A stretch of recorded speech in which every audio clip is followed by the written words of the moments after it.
right, folks, let's take a turn to satellite and radar and talk about what happens next. And while we're here, let's note that there are some clouds coming in from the west. This is out ahead of our next storm. We're going to talk about that in a little bit, but I want to show you how this pertains to the here and now. It's not a super cloudy sky, but again, some high clouds out there. And with that, again, coming in from the west, we have that red sky in morning, as we generally get when weather is coming our way, or active weather, I should say. Now, aside from the fact that it's gorgeous on the horizon, it is chilly, you guys. Even for this time of year, we're waking up to 31 in Providence, 27 in Smithfield, 37 in Westerly, 31 in Westerly, 37 in Newport. Getting a little ahead of myself there. And New Bedford at 28 degrees. Moral of the story, an extra layer as you head out the door is not a bad idea.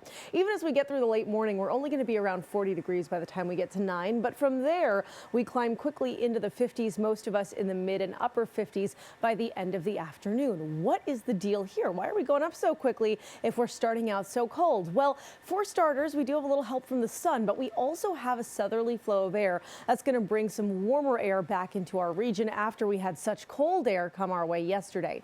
Here's a wide view of the highs. Temperatures in the upper 50s for the most part. It could be 60 in North Kingstown later today. I expect 59 for Taunton, New Bedford, and Newport, 57 for Providence, and 57 for Smithfield. But overnight tonight, big changes. Our lows are going to be quite high for this time of year, only staying in the 50s. And that's not only because of that air from the south, but because of widespread cloud cover. And we're even dealing with some rain as we move through tonight. So let's go through the details here.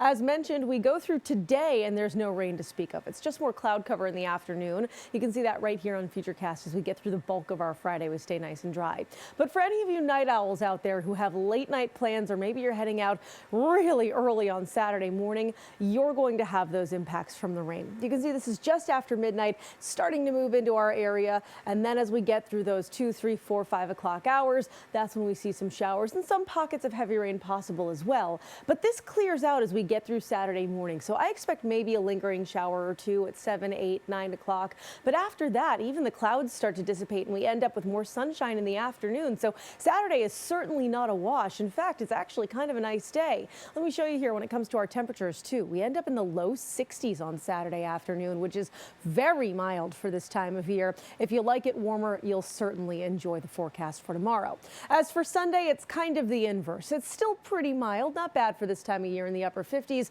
But while we start with a little sun, clouds increase quickly and we end up with showers for the second half of the day as another system comes in. This is like Mother Nature coming back and saying, and another thing. Well, we have another system coming in here for Sunday. That's going to drive showers in the second half of the day and early on Monday as well. Then we go into next week. This system's gone. We get to Tuesday, Wednesday, Thursday, and woof, do temperatures drop. We're back down into the 40s and low 50s, which we go from mild to below average for this time of year. So have those layers ready for next week.